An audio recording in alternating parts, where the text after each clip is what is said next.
पूर्णमिदं पूर्णात् पूर्णमुदच्यते पूर्णस्य पूर्णमादाय पूर्णमेवावशिष्यते। ॐ शान्ति शान्ति शान्ति। ॐ शरणमवतु शरणो भुनक्तु शरवीर्यं करवावहै तेजस्विनावधीतमस्तु मा विद्विषावहै। ॐ शान्ति शान्ति शान्ति। हाँ जी, तो एकादश अध्याय के अनंतर जिसमें बतलाया गया था, क्या बतलाया था? मत कर्म कृत मत परमः मद भक्तः संगवर्जितः निर्वैरः सर्वभूतेषु यः स मामेति पांडव। कि जो मेरे लिए ही कर्म करने वाला है और मेरे ही परायण है और जो मेरा भक्त है और जो आसक्ति से रहित है, समस्त भूतों में जो निर्वैर है, किसी से वैर नहीं करता है, हे पांडव स मामेति, वह मुझे प्राप्त करता है। क्या बतलाया है? कि वह मुझे प्राप्त करता है। जब इस बात को सुना है तब अर्जुन ने प्रश्न किया है ना। क्या प्रश्न किया है वो आप यहाँ पर सुनेंगे ही। तो यहाँ से 12वां अध्याय आरंभ होता है। अथ 12वाऽध्यायः अर्जुन उवाच एवं सततयुक्ता ये भक्तास्त्वां पर्युपासते ये चाप्यक्षरमव्यक्तं तेषां के योगवित्तमः। तो 12वां अध्याय आरंभ होता है और अर्जुन ने कहा एवं सततयुक्तः ये भक्तः त्वां पर्युपासते ये च अपि अक्षरम् अव्यक्तं तेषां के योगवित्तमः। देखिए क्या कहते हैं, ये एवं सतत युक्तः भक्तः त्वां पर्युपासते। ये माने जो भक्त सतत युक्तः निरंतर, क्या ये भक्तः जो भक्त निरंतर सतत युक्तः किसी अन्य जो व्यवधान है उससे रहित होकर, बीच में किसी प्रकार का कोई दूसरी वृत्ति ना हो, दूसरा कोई विषय वस्तु का चिंतन न हो, सतत युक्त निरंतर लगे हुए, जिनका चित्त निरंतर परमात्म चिंतन में लगा हुआ है, ऐसे जो सतत युक्तः भक्तः त्वां पर्युपासते, आपकी सब ओर से उपासना करते। एवं पर्युपासते, एवं माने इस प्रकार से, है ना, इस प्रकार से जो आपकी उपासना करते हैं। अब जो उपासना भी करें और वैर विरोध रखे, राग द्वेष रखे, तो वो उपासना नहीं हुई। वो साथ साथ क्या है, राग द्वेष की भी पूजा कर रहा है, नहीं कर रहा है, राग द्वेष का भी सेवन कर रहा है, तो वो उपासना नहीं हुई। एवं माने इस प्रकार से, किस प्रकार से, जो 11वें अध्याय के अंत में बतलाया। क्या बतलाया है?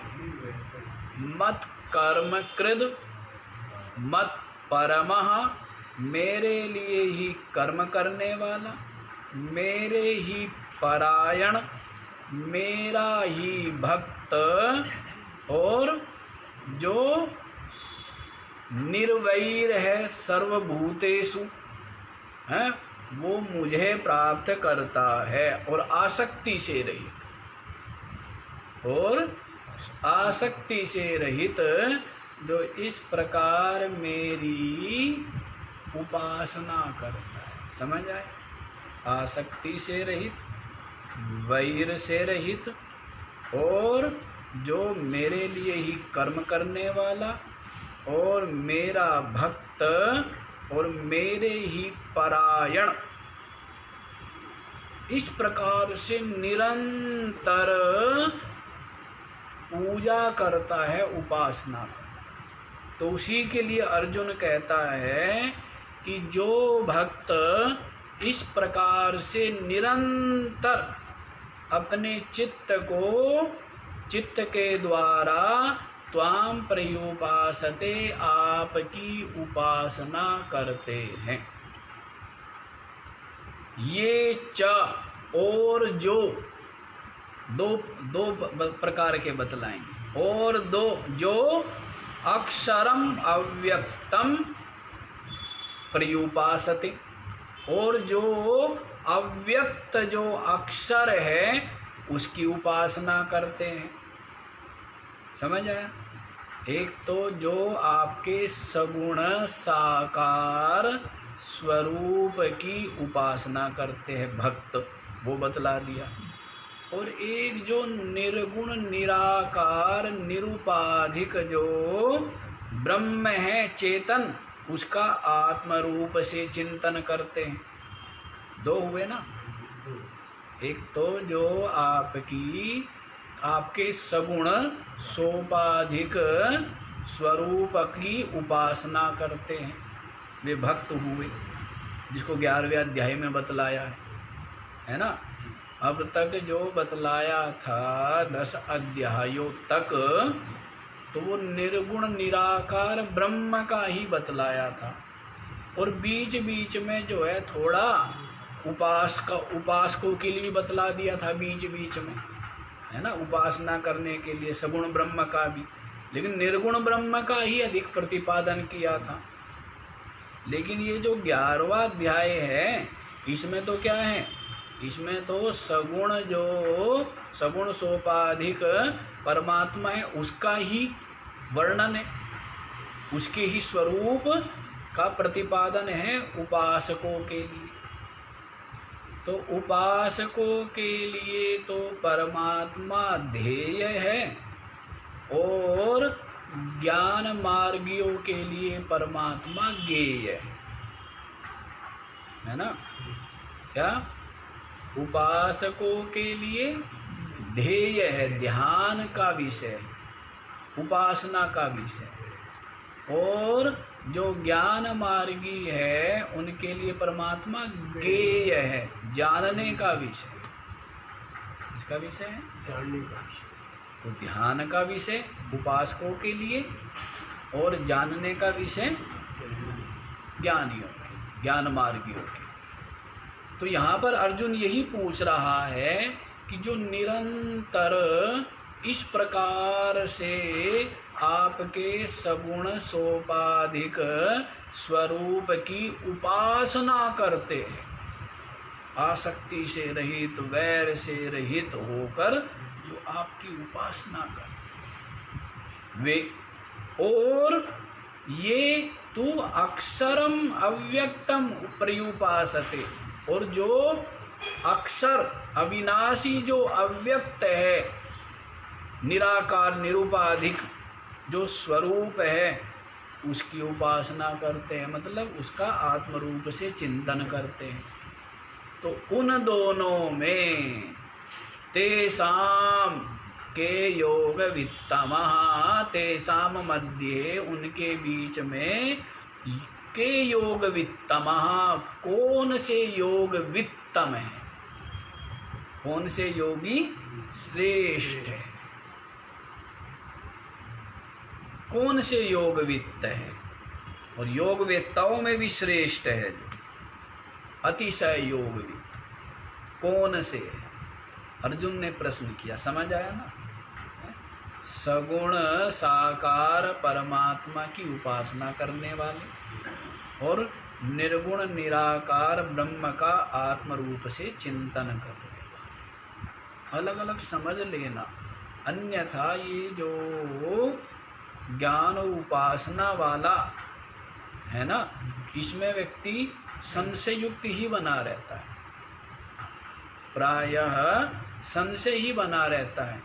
और इसीलिए इतने जो मतांतर है तो उनमें भी देखो तो वे संशय युक्त ही है, अधिकतर क्या है, संशय युक्त ही है। और विभिन्न प्रकार की जो पद्धति या प्रणालियां हैं वो प्रचलित हो गई, जबकि ये दो ही मार्ग मुख्य है, श्रेष्ठ है। एक तो सगुण साकार व्यापक परमात्मा का की भजन करना, उपासना करना, वैर और आसक्ति से रहित होकर, एक तो ये है। और दूसरा निर्गुण निराकार जो परमात्मा है ब्रह्म, उसका आत्म रूप से चिंतन करना। तो इन दोनों में जो कर रहे हैं, अर्जुन पूछता है इन दोनों में आपके मत के अनुसार कौन अतिशय योग को जानने वाला है, कौन सा श्रेष्ठ है, ऐसा अर्जुन ने पूछा है। तो अब इसका उत्तर आरंभ करते हैं। श्री भगवानुवाच मय्यावेश्य मनो ये मां नित्ययुक्ता उपासते श्रद्धया परयोपेताः ते मे युक्ततमा मतः।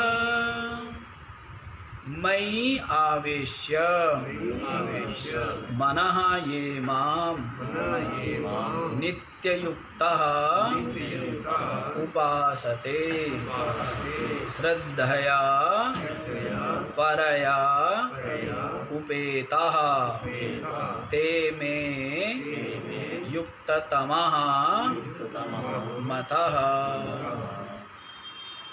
तो देखो क्या कहते हैं,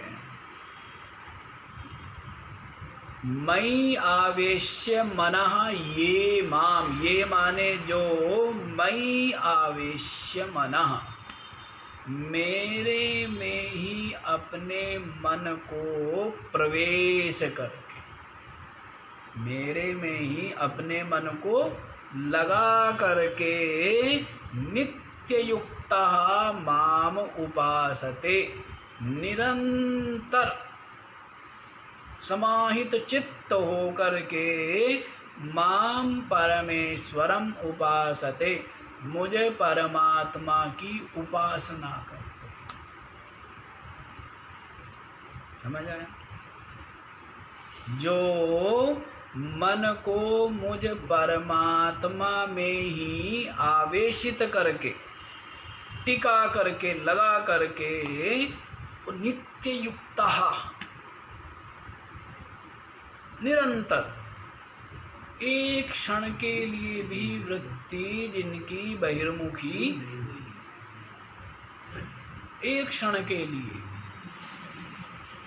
निरंतर परमात्मा में ही जिनका चित्त ठहरा हुआ, ऐसे लगनशील, ऐसे अंतर्मुखी, ऐसे विरक्त, ऐसे निर्वैर और संगवर्जित, आसक्ति रहित जो भक्त है, सब कुछ आ गया ना उसमें सब गुण आ गए। जिसका चित्त निरंतर परमात्मा में लगा हुआ है, सारे साधन आ गए ना उसमें।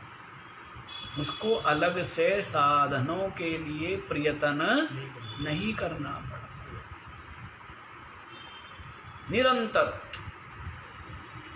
निरंतर जिसका चित्त परमात्मा में ही लगा हुआ है, मुझ परमात्मा में लगा हुआ है, और इस प्रकार से माम उपासते, जो मेरी उपासना करते। और आगे बतला भी रहे, श्रद्धया परया उपेतः। परया श्रद्धया, कैसी? पर श्रेष्ठ श्रद्धा से युक्त होकर, अत्यंत श्रद्धा से युक्त। ऐसा जैसे रावण आदि या कंस आदि भी परमात्मा चिंतन करते हैं, निरंतर उनका भी मन क्या है? लगा हुआ है, लेकिन वो श्रद्धा से लगे हैं क्या? भय से लगे हुए, द्वेष से लगे हुए, है ना? तो वो परया श्रद्धया नहीं हुई। परया श्रद्धया उपेतः, जो श्रेष्ठ अत्यंत श्रद्धा से युक्त होकर, खेद नहीं प्राप्त करते।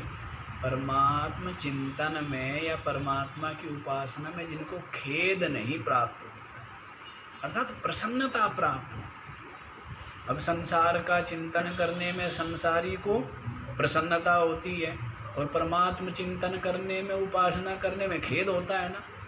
थोड़ी देर में ही मन क्या हो जाता है? उपरत हो जाता है। क्या होता है?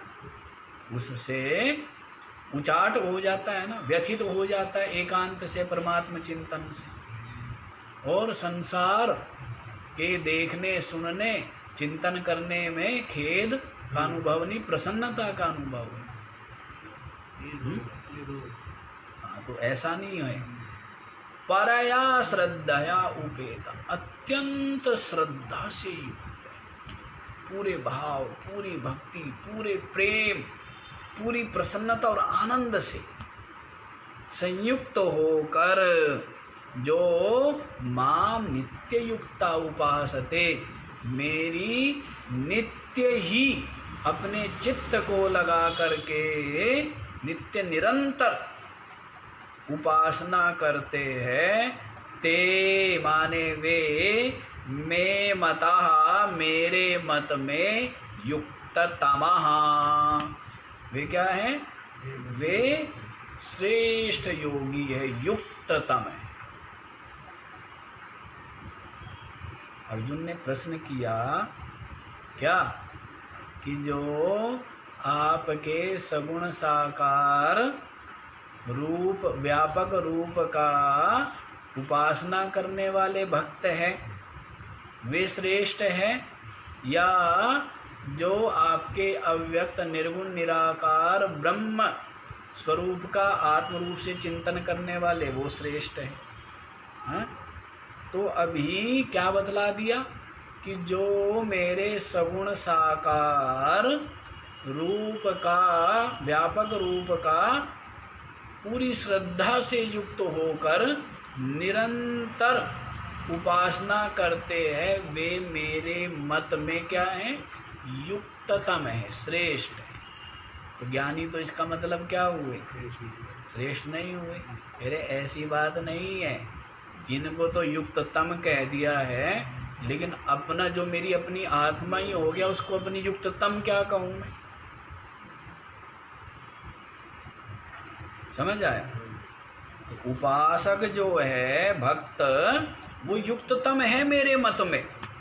लेकिन शुरू में ही कहने लगे, अभी उन ज्ञानी का तो अभी रहने दो, ज्ञानी का बाद में सुनना है, पहले उपासकों का सुन। तो उपासक जो है वो युक्ततम है। इसलिए युक्ततम है कि वो भी मुक्ति को प्राप्त कर लेगा, लेकिन क्रम मुक्ति। उसको क्या प्राप्ति होगी? क्रम मुक्ति प्राप्त होगी। पहले वो उपासना करेगा और फिर ब्रह्मलोक में उसको ब्रह्मा जी ज्ञान देंगे, तब जा करके मुक्त होगा, है ना। और ज्ञानी सद्य मुक्ति तुरंत ही, जैसे ही अज्ञान मिटा, जैसे ही देहात्म बुद्धि गलित हुई, जैसे ही जीवत्व गलित हुआ, वैसे ही वो ब्रह्म रूप हो जाता है, परमात्मा रूप हो जाता है, मुक्त। तो भगवान श्री कृष्ण कहने लगे ज्ञानी के लिए तो थोड़ा सा अभी रुक जाओ, पहले उपासकों की ही सुन लो। इस प्रकार का जो उपासक है वो मेरे मत में युक्ततम है। क्यों? किसी से वैर नहीं, ना हिंदू से, ना सिख से, ना ईसाई से, किसी से नहीं है, ना सांप से, ना शेर से, किसी से कोई वैर नहीं है। आजकल तो लोग यदि महात्मा भी वैर ना करें ना, हिंदू मुस्लिम ना करे, तो सोचते कि महात्मा ही नहीं है। लोग भी आशा करते हैं कि महात्मा भी हिंदू मुस्लिम है, इस प्रकार की बातें करें, जबकि ये विषय किनका है? संसार योग। जो लोग वो कर रहे हैं वो ठीक है या गलत है उसमें हम नहीं पढ़ते, ठीक ही होगा, लेकिन वो हमारा विषय नहीं है, महात्माओं का विषय थोड़े ही है ये। यदि विषय होता तो निर्वैरः सर्वभूतेषु क्यों कहते श्री कृष्ण है कि समस्त भूतों में वैर भाव का त्याग। भक्त की बात बतला रहे, भक्त की, निर्वैरः और आसक्ति से रहित है, और मेरे ही परायण अत्यंत श्रद्धा से युक्त होकर जो निरंतर मेरी उपासना करते हैं, वे क्या हैं? श्रेष्ठ है, युक्ततम है। और ज्ञानी, तो ज्ञानी के लिए सुन लीजिए क्या कहते हैं। ये त्वक्षरमा निर्देश्य मव्यक्तं प्रयोपासते सर्वत्र गमचिन्त्यं च कूटस्थमचलं ध्रुवम् ये तु अक्षरम अनिर्देश्यम अव्यक्तम प्रयोपासते सर्वत्र गम अचिन्त्यम च कूटस्थम अचलम ध्रुवम। ये तू माने किंतु, ये माने जो, किंतु जो अक्षरम, अक्षर की, अक्षर माने अविनाशी, अक्षर माने अविनाशी, इसलिए जो सोपाधिक रूप है वो अक्षर नहीं। परमात्मा का जो सोपाधिक रूप है वो क्या है? वो अक्षर है, वो अक्षर नहीं, वो नष्ट होने वाला है।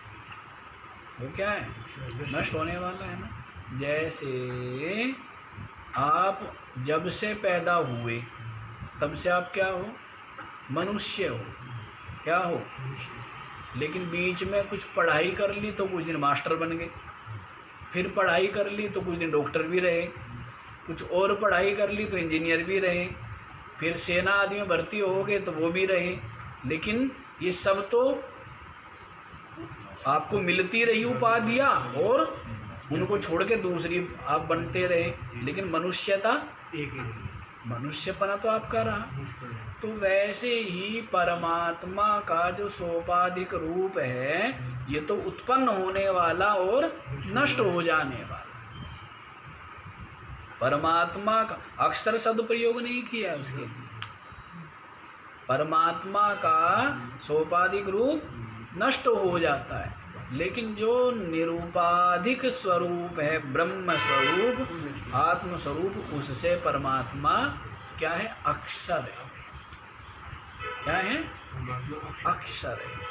तो जो अक्षरम अनिर्देश्यम, जिसका निर्देश ना किया जा सके, जिसका किसी भी प्रकार शब्द आदि के द्वारा भी जिसका निर्देश ना हो सके, उसको क्या कहते हैं? अनिर्देश्य। क्या कहेंगे उसको? जो शब्द का भी अविषय है, अनिर्देश्य। अव्यक्तम, वो क्यों अनिर्देश्य क्यों है? क्योंकि वो अव्यक्त है। वो क्या है? व्यक्त नहीं है। क्या है वो? अव्यक्त है,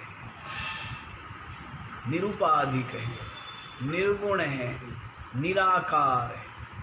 वो व्यक्त, पहले वाला जो स्वरूप है सोपाधिक, वो व्यक्त है। और पीछे भी बतला दिया है कि अव्यक्ता निधनान्येव। क्या बतलाया है? कि अंत में तो सबका सब, द्वितीय अध्याय में आया है ना, कि अंत में तो सबका सब क्या होता है? अव्यक्त में ही विलीन हो जाता है। जितनी भी व्यक्त उपाधियां है, सब किस में विलीन हो जाती है? अव्यक्त में ही विलीन हो जाती है।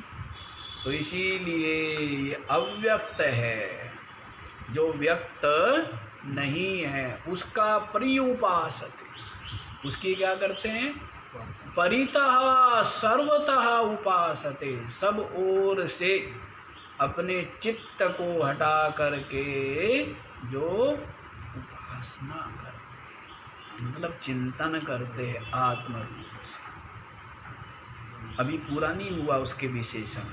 सर्वत्र गम, सर्वत्र गम माने जो सब ओर गया हुआ है, जो सब ओर गया हुआ है, अर्थात आकाश के समान जो व्यापक है। वो क्या है? आकाश के समान जो व्यापक है, कहीं आना जाना नहीं पड़ता है। सर्वत्र पहले से ही जो विराजमान है, उसको क्या कहेंगे? सर्वत्रगम, सर्वत्र पहुंचा हुआ। तू तो यहाँ भी पहुंचा हुआ है भाई। अरे तू यहाँ भी पहुंचा हुआ है हमारे से पहले ही, तो व्यापक है भाई, सब जगह है, बोलते हैं ना। तो वैसे ही परमात्मा, मन कितना तेज दौड़ता है, मन सो जबियो, लेकिन अपनी जो आत्मा है वो मन से भी तेज दौड़ने वाला है। नहीं, दौड़ने वाले का मतलब है जैसे आपका मन कहीं चला गया, दिल्ली चला गया, तो इस बात को कौन जान रहा है कि आपका मन दिल्ली है? दिल्ली पहुंच गया, कौन जान रहा है? आत्मा जान रही है ना। तो इसका मतलब मैं पहले पहुंचा हूँ उससे पहले नहीं, मैं मन से पहले पहुंचा हुआ है। मन कहीं चला जाए उससे पहले आप पहुंचे हुए, आपकी आत्मा वो जान रही है, क्योंकि मन तो जड़ है ना। और चेतन में जान रहा हूँ कि मेरा मन वहाँ चांद पर पहुँच गया, तो इस बात को भी जान रहा है ना।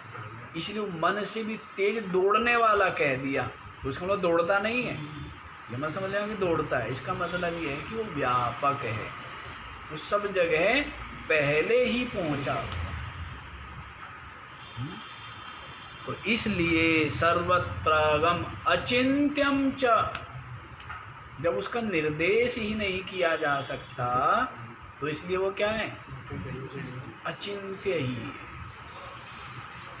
अचिंत्य ही है, वो चिंतन के योग्य नहीं है। अर्थात उसका भिन्न रूप से आपका मन बुद्धि चिंतन नहीं कर सकते। जैसे ये पुस्तक है, इसको लेकर के आप मन बुद्धि विचार कर सकते हैं ना, वैसे ही और भी जो वस्तुएं हैं जो भिन्न हैं, जो भिन्न है और जो सीमित है, उसको मन बुद्धि के द्वारा क्या किया जा सकता है? वो मन बुद्धि का विषय हो सकता है, चिंतन किया जा सकता है। अब ये जो आपका आकाश है, ये आकाश ही पकड़ में नहीं आपकी बुद्धि के, तो आकाश भी पकड़ में है क्या? यही पकड़ में नहीं है। शब्द इस गुण के कारण से आकाश मानते हैं, अनुमेय है, ये पकड़ में नहीं आता है मन बुद्धि। तो इस तरह परमात्मा अचिंत्य है, उसका चिंतन नहीं किया जा सकता, वो तो अनुभव का विषय है। वो क्या है?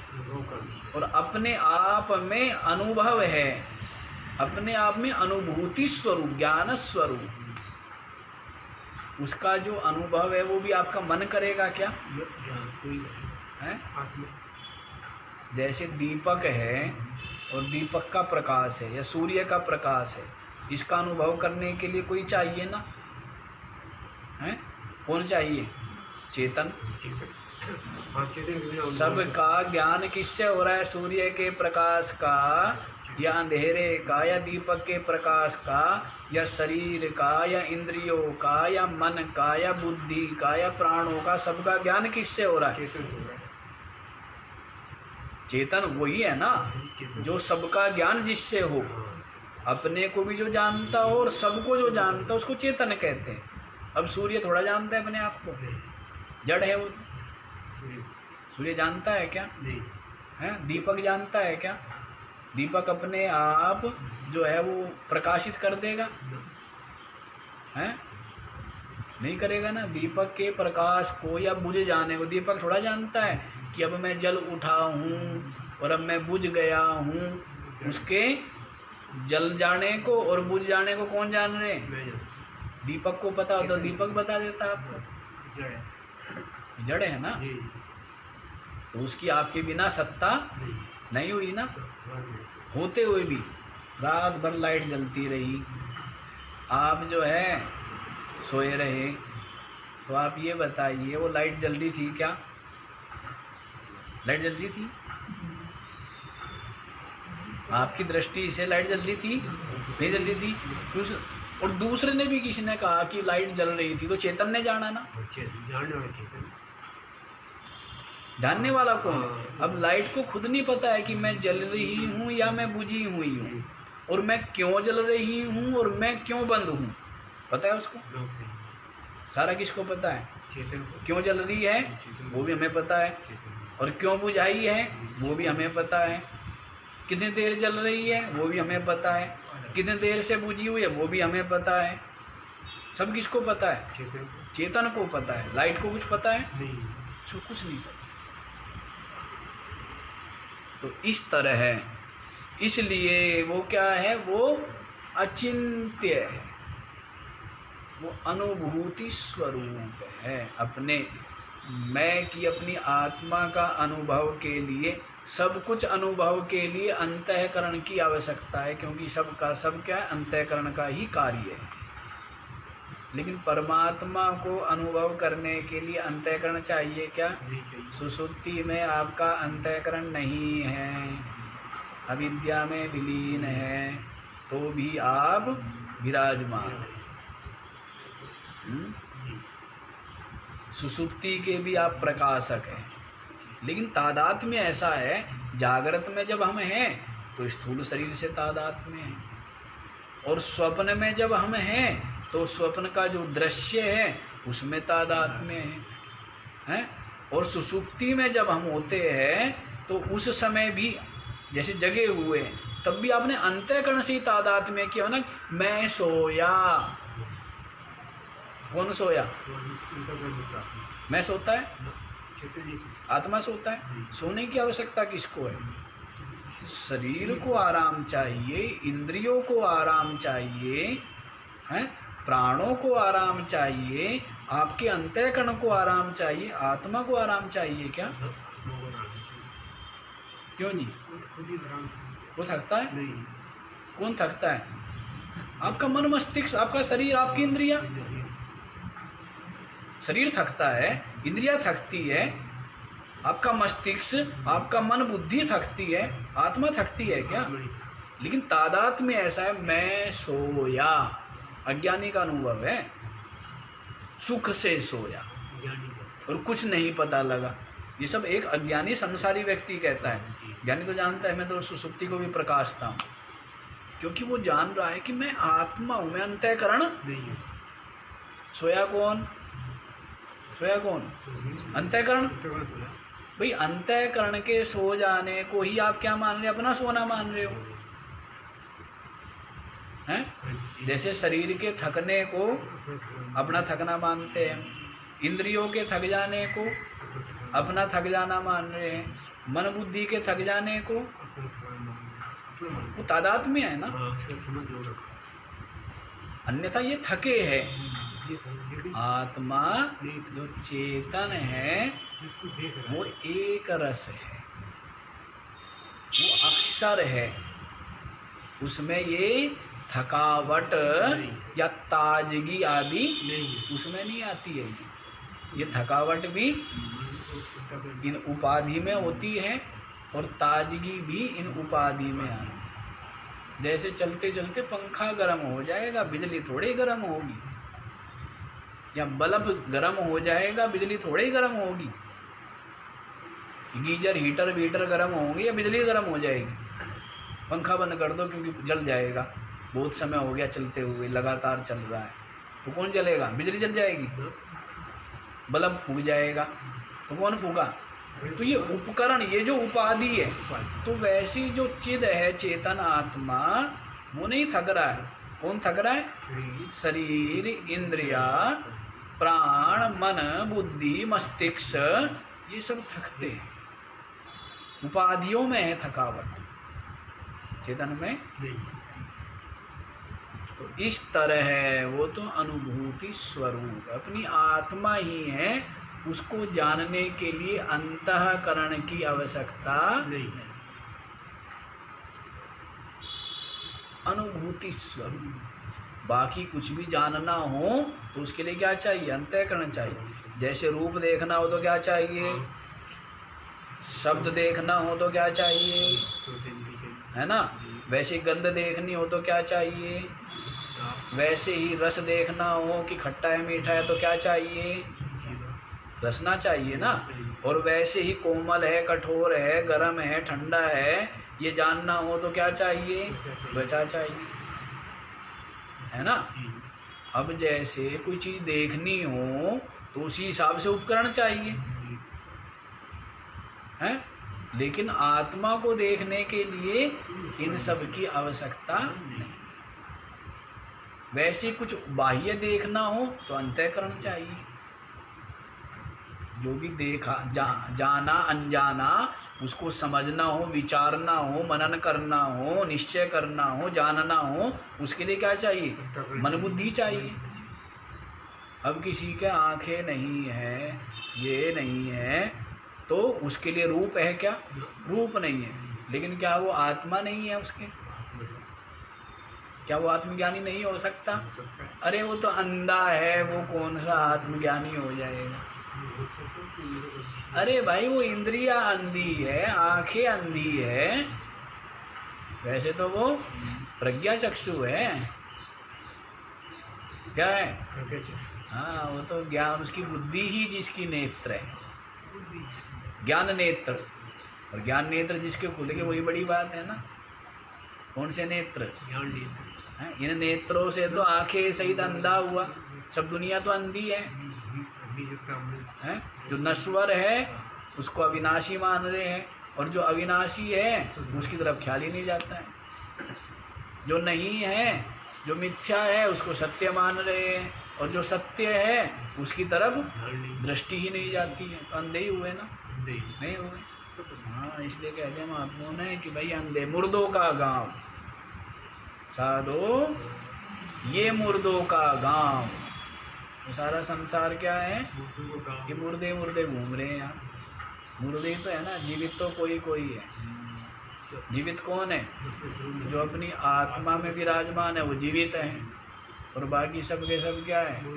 मुर्दे मुर्दे। अचिंत्यम, वो क्या व्यापक है और अचिंत्य है। वो मन बुद्धि के द्वारा चिंतन में आने वाला कूटस्थम, कूटस्थ है। कूट कहते हैं किसको?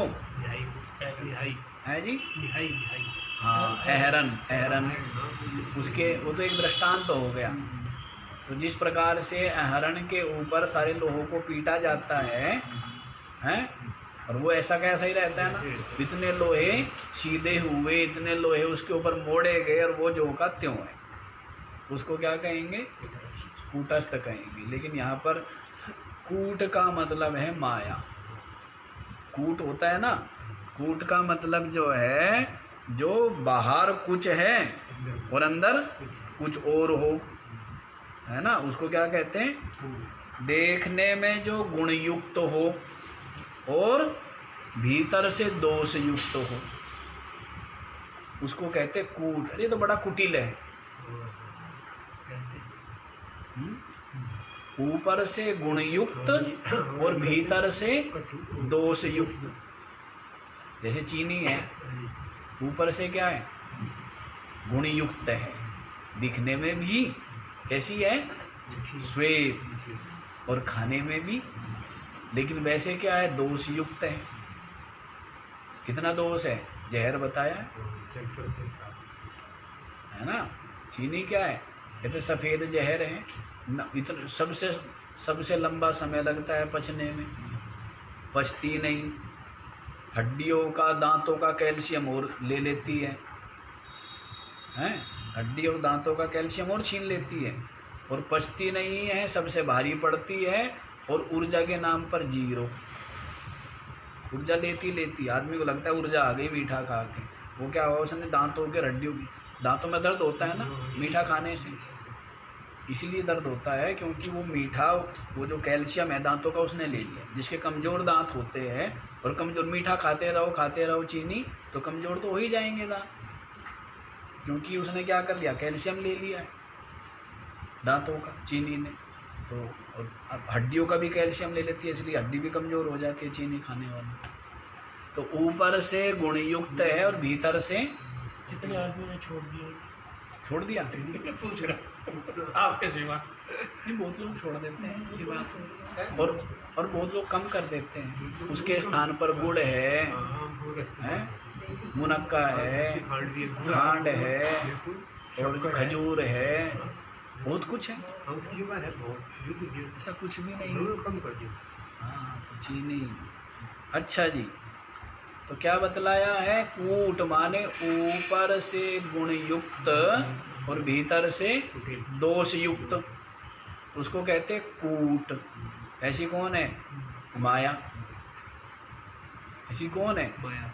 तो उस माया में जो स्थित है, उस माया में जो निर्विकार असंग भाव से विराजमान है, उसको क्या कहेंगे?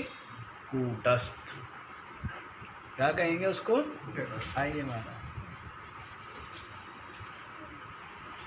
कूटस्थ कहेंगे। तो समझ आया? कूटस्थ। हाँ सेठ जी, कूटस्थ समझ आया? बोलते रहते ना, कूटस्थ कूटस्थ हूँ, अद्वैत हूँ, आत्मा हूँ। तो कूटस्थ का मतलब क्या है? कि ये जो सोपाधिक है, अंतःकरण लोया अविद्या भाव से, निर्विकार भाव से, निर्लेप भाव से विराजमान रहता है, इसीलिए उसको क्या कहेंगे? कूटस्थ। कूट माने माया। कूटामिव मायात्मके प्रपंचे तिष्ठति इति कूटस्थ। तो इस कूट के समान, वहां पर कूट से लिया है अहरण। क्या लिया है? लोहा, जिसके ऊपर सब हथियार बनाए जा रहे, पीटे जा रहे, पहने किए जा रहे। तो जो कूट के समान इस मायात्मक प्रपंच में जो स्थित रहता है, उसको क्या कहेंगे? कूटस्थ। वो अपरिवर्तित रहता है ना। इतने हथियार उसमें सीधे किए, मोड़े गए हैं, उनको गोलाकार, आयताकार जैसा मोड़ना था वैसा मोड़ा गया, लेकिन वो अहरण जो है ज्यों का त्यों पड़ा हुआ है। दादा ने भी प्रयोग किया, बेटे ने भी प्रयोग किया, पोता भी प्रयोग कर रहा है, वैसा कैसा ही रहता है ना अहरण। तो वैसे ही इस मायात्मक प्रपंच में जो असंग भाव से विराजमान रहता है, उसको कहते हैं कूटस्थ। एक तो ये हुआ। दूसरा हम जो बतला रहे हैं, कूट माने ऊपर से गुणयुक्त और भीतर से दोषयुक्त, कुटिल। दृष्टांत जैसे आपको बोल दिया कि कुटिल बोलते हैं ना, कुटिल है बड़ा कुटिल है, तो ऊपर से गुणयुक्त और भीतर से दोषयुक्त कौन है? ये माया। तो इस जो माया है, कूट रूपम, कूट साक्ष्यम इत्यादि शब्दों प्रसिद्ध है, बोला जाता है। तो इस माया को ही कूट कहा गया है श्रुति स्मृति में।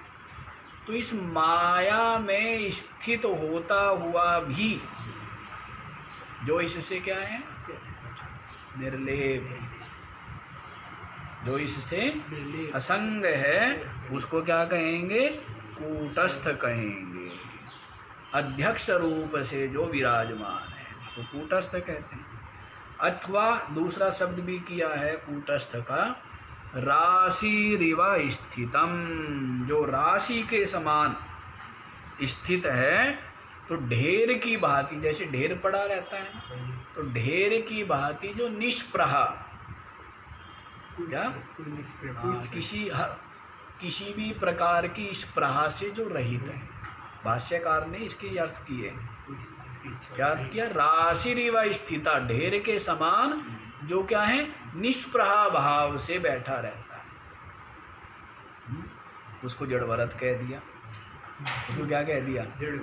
जड़ कह दिया है कि जो असंग है ना, उस तमाशे में जो सम्मिलित नहीं हुआ है, तमाशे का साक्षी, तो दूर खड़ा होकर के, विराजमान होकर के तमाशा देख रहा है, सारा माया का खेल देखने का है, वो क्या हुआ?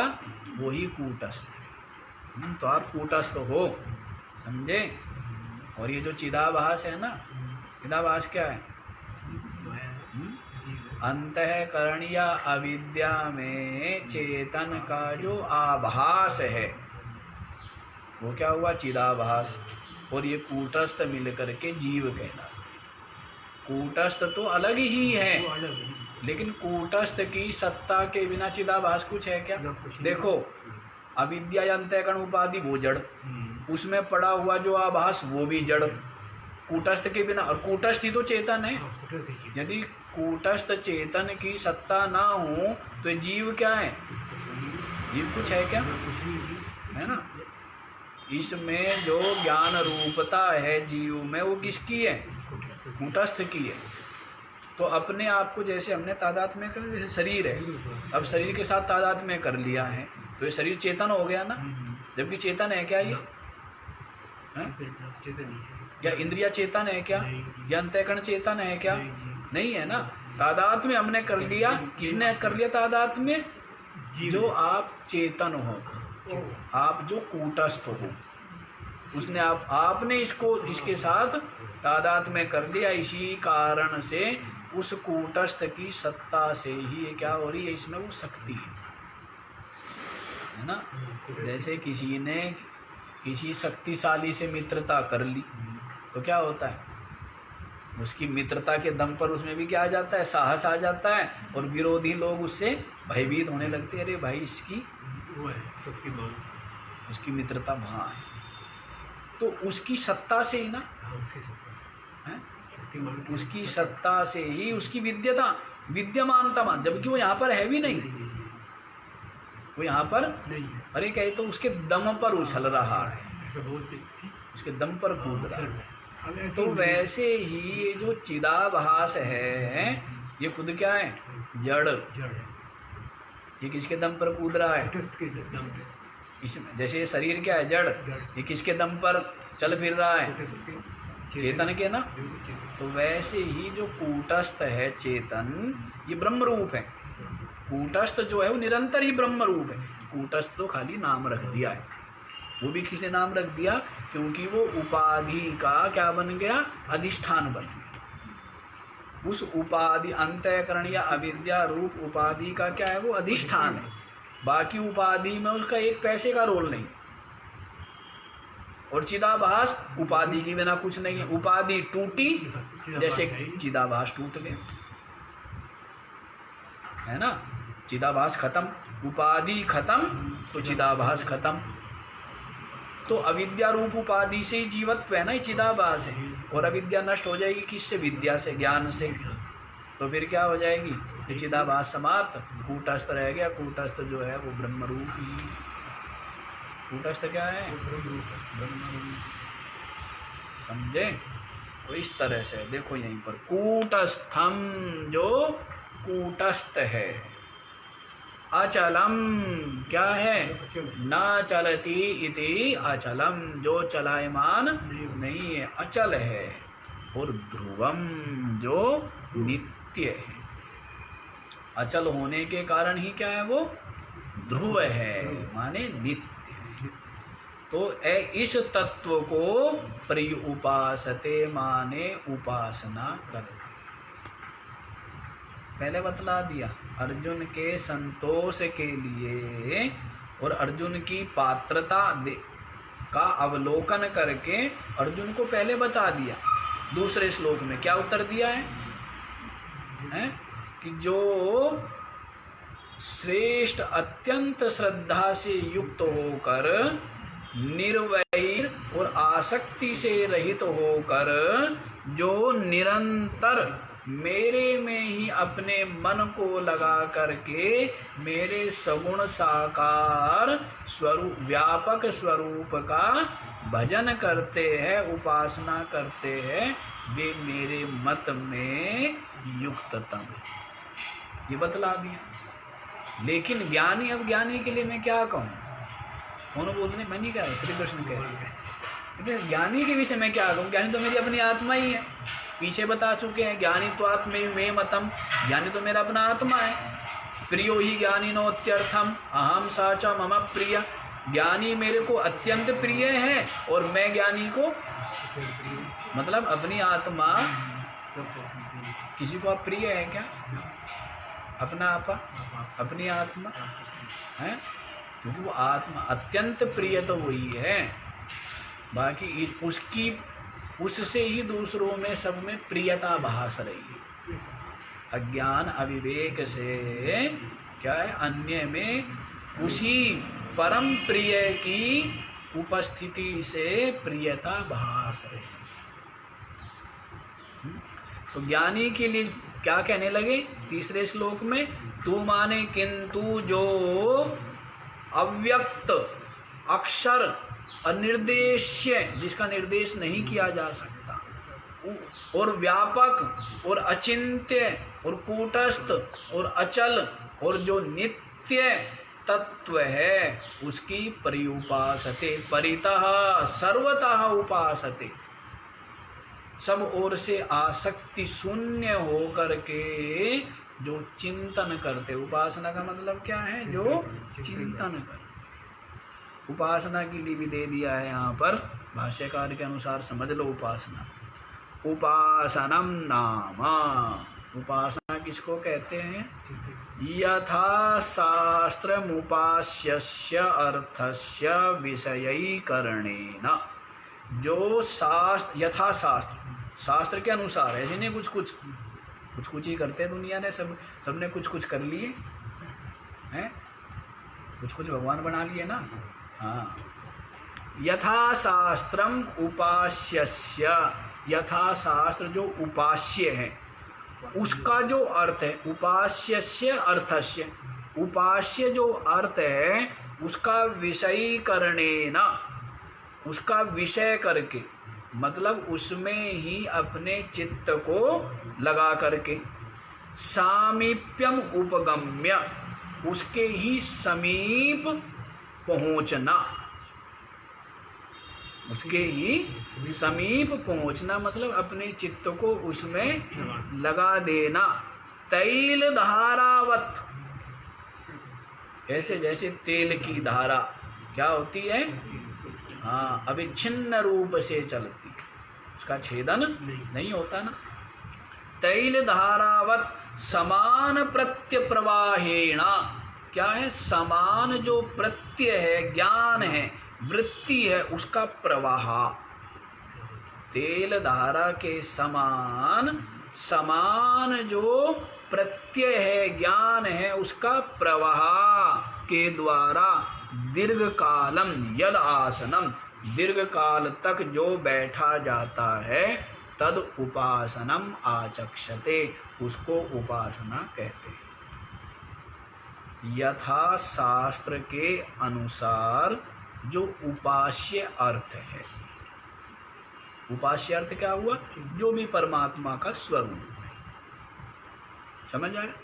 जो परमात्मा का जो स्वरूप शास्त्र अनुमोदित है, शास्त्र प्रतिपादित है, वो उसको विषय करने ना, उसके विषय करने के द्वारा, मतलब आपकी चित्त का विषय निरंतर वही बना हुआ है। कैसे बना हुआ है? पहले विषय बनाया, पहले तो उसको विषय बनाया और फिर उसका लगातार, तो तैल धारावत समान प्रत्य प्रवाहेण, तैल धारा के समान समान प्रतीति, विजातीय जो प्रत्यय है उसके व्यवधान से रहित, जिसको योग सूत्र में बोल दिया प्रत्ययिकतानता ध्यानम, प्रत्यय की, ज्ञान की है या वृत्ति की जो एक तानता है, लगातार जो प्रवाह है, उसी को क्या कहते हैं? ध्यान। और ध्यान ही उपासना है। यानी क्या है? ध्यान में और उपासना में भेद नहीं किया है। यदि उपासना भेद भी करना हो तो उसको ध्यान एक अंग मान सकते हैं। उपासना के अंतर्गत ध्यान एक अंग माना जा सकता है, अन्यथा ध्यान से अभिप्राय ही उपासना है। इसलिए जो पीछे बतला दिया था ना ध्यान योग, तो वहाँ पर क्या बतलाई है? वो उपासना योग ही है, उपासना को ही बतलाया। अच्छा जी, दीर्घ काल तक यद आसनम, दीर्घ काल तक जो बैठा जाता है इस प्रकार से अपने चित्त को शास्त्र के अनुसार जो उपास्य का स्वरूप है उसमें लगा करके तैल धारा के समान निरंतर जो बैठना है, इसी का नाम उपासना। तो इस प्रकार जो उपासना करते हैं, तो उपासना का मतलब वो पीछे तो बता दिया है, भक्त। लेकिन यहाँ पर क्या है? यहाँ पर जो अव्यक्त अक्षर निरूपाधिक जो ब्रह्म है, उसका आत्म रूप से जो चिंतन करना है, उसको भी उपासना कह दिया। वही आपको पहले ही बता दिया हमने। क्या? परमात्मा का जो सगुण साकार स्वरूप है वो क्या है? भक्तों के लिए ध्येय है। और परमात्मा का निर्गुण निराकार जो स्वरूप है वो क्या है? वो ज्ञेय है, वो जानने योग्य है, वो ज्ञान का विषय है। और वो पहले वाला क्या है? सगुण साकार स्वरूप जो है वो ध्यान का विषय है, चिंतन उस तरह से विषय, उपासना का वो हो गया। तो इस प्रकार से जो समझ आया, अक्षर, अनिर्देश्य, अव्यक्त और व्यापक और अचिंत्य, और जो कूटस्थ है, अचल है, ध्रुव है, उसकी उपासना करते हैं, अर्थात चिंतन करते हैं। तो उसके लिए मैं क्या कहूँ, ये आगे वाला श्लोक भी, आगे वाला श्लोक सुन तो लो ही, या कल ही देखें। तो आगे वाला श्लोक ये 3 और 4 तभी पूरा होता है। संनियम्येन्द्रियग्रामं सर्वत्र समबुद्धयः ते प्राप्नुवन्ति मामेव सर्वभूतहिते रतः। संनियम्य इंद्रियग्रामं सर्वत्र समबुद्धयः ते प्राप्नुवन्ति माम एव सर्वभूतहिते रतः। संनियम्य इंद्रियग्रामम्, सबसे पहले कितनी सुंदर, सम्यग नियम्य इति संनियम्य, अच्छी प्रकार से। क्या?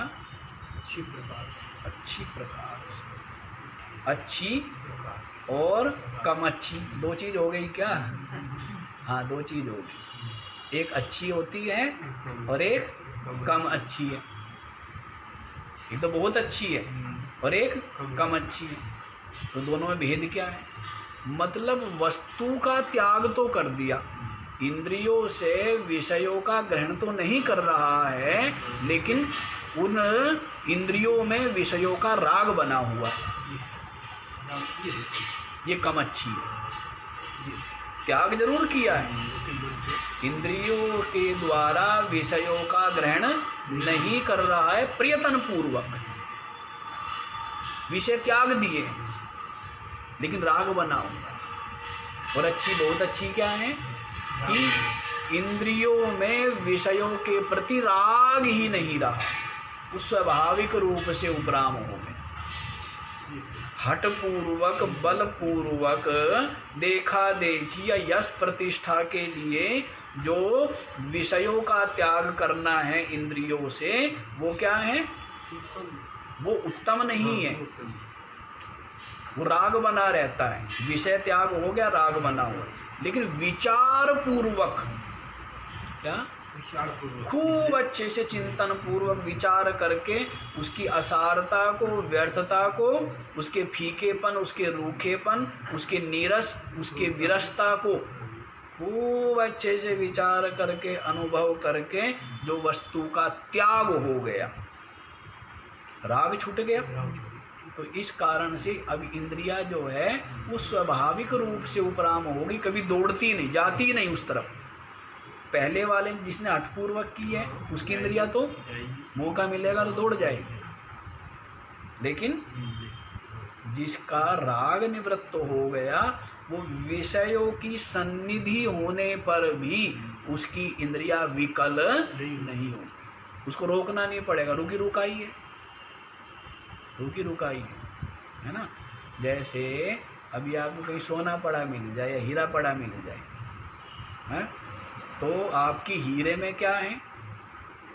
महत्व बुद्धि है, तो इसलिए आपका मन करेगा उठाने का, करेगा ना। और पत्थर पड़े हुए इतने तो नहीं करता है, क्यों नहीं करता है? पत्थर मानते हो। लेकिन जो विचारवान है वो हीरे को भी पत्थर मानता है, तो वो उठाएगा क्या? उसका मन होगा क्या?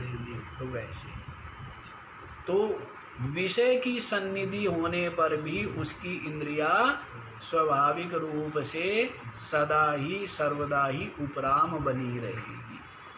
पीछे दृष्टांत आपने योग वशिष्ठ में सुनी आई सुखदेव जी का। जनक जी ने परीक्षा ली, विषयों के बिल्कुल बीच में रख दिया उसको, लेकिन सुखदेव जी थोड़े से भी विचलित नहीं हुए, उनकी इंद्रिया विकल ही नहीं हुई। तो ऐसी स्थिति इतनी सहजता से नहीं, अत्यंत तप से, अत्यंत विचार से, अत्यंत दृढ़ता और अभ्यास होने पर आती है। हाँ तो देखो, संयम्य इंद्रिय ग्रामम, इंद्रिय समूह को अच्छी प्रकार से वश में करके। आज मन नहीं कर रहा है हमारा इसको बताने का, मन इसलिए नहीं कर रहा है क्योंकि इतना सुंदर श्लोक है और आज ही इसको पूरा कर देना अच्छी बात नहीं, फिर आज लिखा आज में जाएगा ना कि आज हो गया। और ये हाँ, तो ये ज्ञानी जो है ये मेरे को प्राप्त कर लेता है। युक्ततम जो उपासक जो बताए प्राप्त मेरे को वो भी करता है, लेकिन वो कैसे करेगा? क्रम मुक्ति। और ज्ञानी जो है वो सद्यो मुक्ति। ये दोनों, ये भेद याद रखना। उसको युक्ततम कह दिया भक्त को कि वो श्रेष्ठ है मेरे मत में, लेकिन वो क्रम से प्राप्त करेगा। पहले ब्रह्मलोक जाएगा, वहाँ पर जो है ब्रह्मा जी उपदेश देंगे, तब वो ज्ञान को प्राप्त करेगा, अपने स्वरूप को प्राप्त करेगा। और ज्ञानी जो है सद्यो मुक्ति, तुरंत मुक्ति, अज्ञान मिटा और तुरंत ही ब्रह्म रूप हो गया। तो ये भेद है, तो इसको बाकी का विचार कल करेंगे। ओम पूर्णमद पूर्णमिदं पूर्णात् पूर्णमुदच्यते